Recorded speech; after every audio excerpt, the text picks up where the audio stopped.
बाहर हुए बिहार के आयुष चिकित्सक पटना के गर्दनी बाग में धरने पर बैठ गए और सरकार से सेकंड लिस्ट जारी करने की मांग कर रहे हैं। डॉक्टरों ने सरकार से गुहार लगाते हुए कहा कि 13 साल बाद राज्य में आयुष चिकित्सकों की 2619 पदों की वैकेंसी निकली। जिले में मात्र 1283 पद ही भरे गए, उसमें भी बिहार से बाहर के अधिकतर डॉक्टर का चयन हो गया है, बाकी पद खाली हैं। अब सभी ने अपना दर्द बयां करते हुए कहा कि अधिकतर की उम्र सीमा खत्म होने को है। ऐसे में स्वास्थ्य विभाग से सभी ने सेकंड लिस्ट जारी करने की मांग की। प्रोटेस्ट का जायजा लिया न्यूज़ 18 संवाददाता रजनीश ने।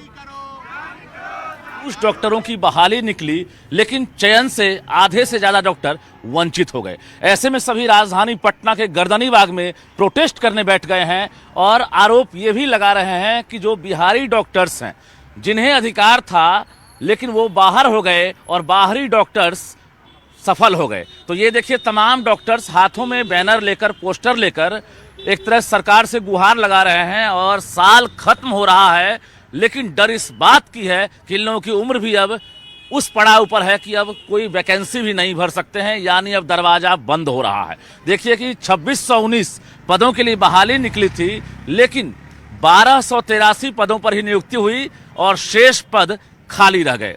1500 से ज़्यादा डॉक्टर्स जो हैं लगभग ये बहाल नहीं हो सके। जरा बातचीत करेंगे। ये बताइए, आप लोग लगातार प्रोटेस्ट कर रहे हैं, आयुष डॉक्टर्स की बहाली निकली, क्या आप लोग असफल हो गए?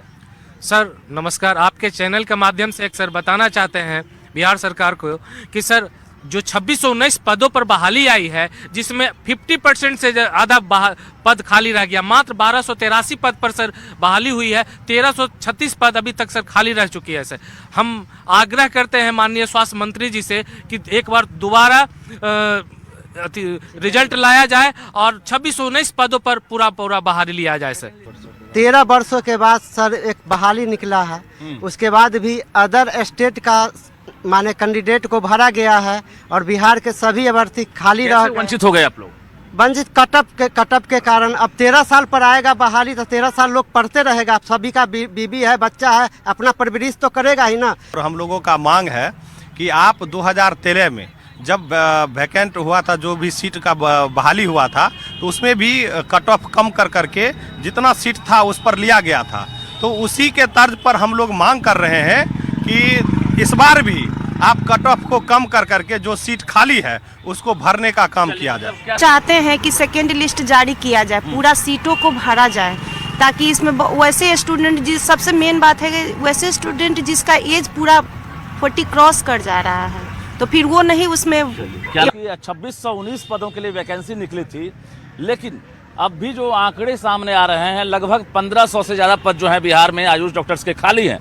और ये संविदा आधारित बहाली है, जिसको लेकर लगातार ये लोग राज्य स्वास्थ्य समिति से लेकर स्वास्थ्य मंत्री और स्वास्थ्य सचिव से गुहार लगा रहे हैं कि फिर से सेकेंड लिस्ट जारी किया जाए, क्योंकि कई ऐसे डॉक्टर्स हैं जिनकी उम्र सीमा खत्म हो रही है और दूसरी वैकेंसी भरने लायक ये लोग नहीं रहेंगे।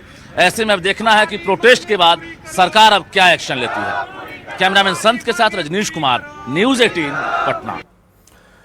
खबर मुंगेर से, जहां मॉडल अस्पताल में लगातार हो रही नल की टोटी चोरी का खुलासा हो गया। अस्पताल की सुरक्षा में तैनात निजी गार्डों ने सतर्कता दिखाते हुए 2 चोरों को चोरी करते हुए रंगे हाथ पकड़ लिया। चोरों के पास से स्टील की 10 नल टोटियां बरामद की गई। सूचना मिलने पर कोतवाली थाना पुलिस मौके पर पहुंची और दोनों को गिरफ्तार कर लिया। दोनों के खिलाफ प्राथमिकी दर्ज कर आगे की कार्रवाई में जुट गई।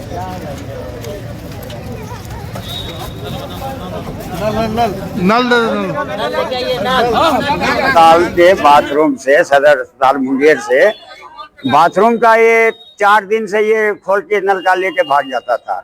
आज जा करके धराया। नल तकरीबन 30 को खुल गया है। हाँ, 2 चोर है और खोल के भाग जाता था। आज रंगे हाथ ये पकड़ा दिया।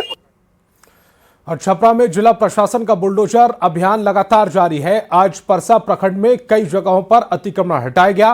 परसा के गंगाई गांव में अतिक्रमण हटाने के लिए पुलिस बुलडोजर लेकर पहुंची और लोगों के विरोध के बावजूद अवैध निर्माण को बुलडोजर से ध्वस्त कर दिया गया।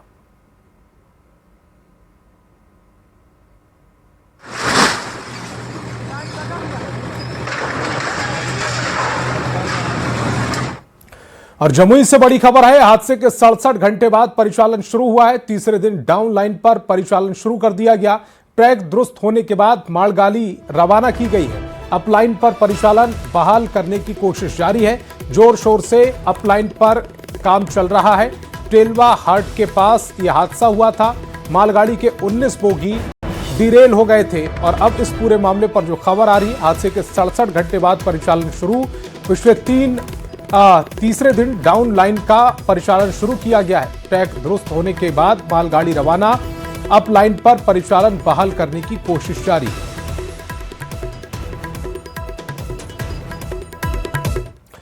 और पूर्व मुख्यमंत्री राबड़ी देवी के सरकारी बंगले को खाली कराए जाने के मामले पर आरजेडी की ओर से भवन निर्माण विभाग को पत्र लिखकर सवाल किया गया है कि जेडीयू सांसद संजय झा और देवेश चंद्र ठाकुर को बिहार सेंट्रल पुल के मकान किस नियम के तहत आवंटित किए गए। आरजेडी के आरोप पर जेडीयू और बीजेपी ने पलटवार किया है।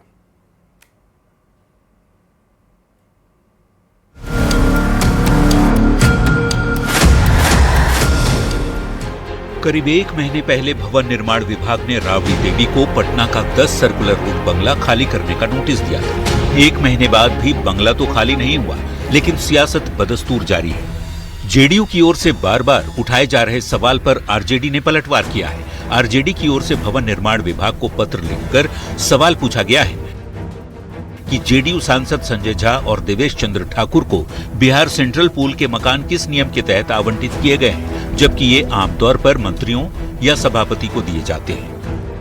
क्यों उसमें रह रहे? क्या उसमें कोई तहखाना है? कुछ छिपा हुआ है क्या? तो जीतनराम मांझी जी जब आवास में रह रहा है, वो केंद्रीय मंत्री है, उनको हिंदी में मिला हुआ है। पूर्व मुख्यमंत्री राबड़ी देवी के सरकारी बंगले को खाली कराए जाने के नोटिस पर जिस ढंग से आरजेडी ने पत्र लिखकर सवाल खड़ा किया, उस पर सियासत बेहद तेज हो गई। राबड़ी देवी के सरकारी बंगले को लेकर राजद का हंगामा पूरी तरह से राजनीतिक ड्रामा है।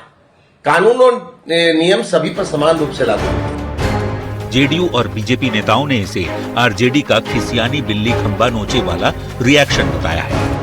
बात है कि राष्ट्रीय जनता दल के लोग समझते हैं कि जिस आवास में वो रहते हैं भले ही सरकारी हो, लेकिन उनका बपौती हो चुका है। बता दें, करीब 20 साल से लालू परिवार का सरकारी पता रहा है पटना का 10 सर्कुलर रोड। नई सरकार बनने के बाद 25 नवंबर 2025 को भवन निर्माण विभाग ने 10 सर्कुलर रोड खाली करने का नोटिस दिया था और विधान परिषद में नेता प्रतिपक्ष की हैसियत से 39 हार्डिंग रोड अलॉट किया गया था। तभी से इस मुद्दे पर सियासत जारी है। न्यूज़ 18 के लिए पटना से अमित कुमार के साथ ब्यूरो रिपोर्ट।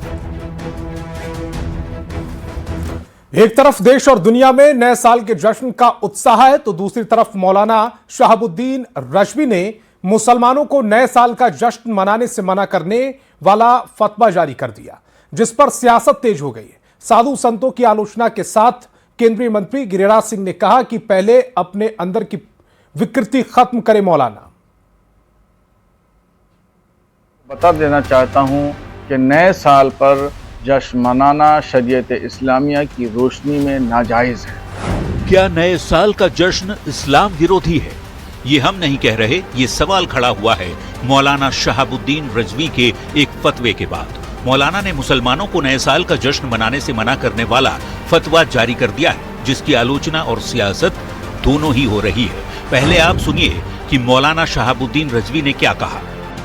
कहीं से खबर मिली कि कुछ नौजवान लड़के लड़कियां जश्न मना रहे हैं तो उलमाए कराम सख्ती से रोकेंगे।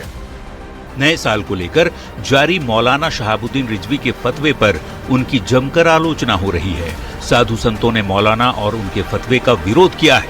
वहीं केंद्रीय मंत्री गिरिराज सिंह ने कहा है कि पहले अपने अंदर की विकृति खत्म करे मौलाना, जो लव जिहाद के लिए करते हो, हेट स्पीच देते हो। मैं देश के सभी मौलानाओं से अपील करता हूं, अपने अंदर की विकृतियां को खत्म करना चाहिए पहले।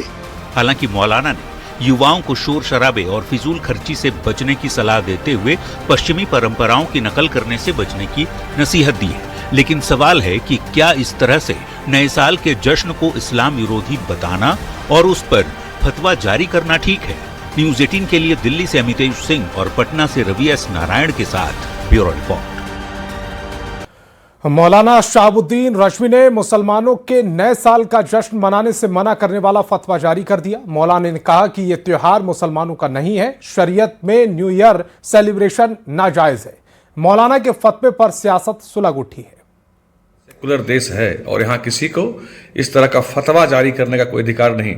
फतवा जारी करना ही हो तो जो मुस्लिम धर्म में कुरीतियां हैं उसके खिलाफ फतवा जारी क्यों नहीं करते ये लोग, और आरजेडी और कांग्रेस के लोग इस तरह के फतवों पर चुप्पी क्यों साध लेते हैं। कोई इस देश में ये नहीं कह सकता है कि ये शरीयत से चलेगा। हमारा संविधान सर्वोपरि है और देश संविधान के कानून के प्रावधान से चलेगा और सभी को उसकी आज़ादी है इस देश में। मौलाना साहब, कहाँ से आया कहाँ जाओगे, खबर करो अपने तन की। अरे मिलजुल के सारे जश्न मनाइए, सारे धर्म, सारे पंथ, सारे मजहब को अपना मानिए, सारे धर्म मजहब पंथों की मान्यताओं का सम्मान कीजिए।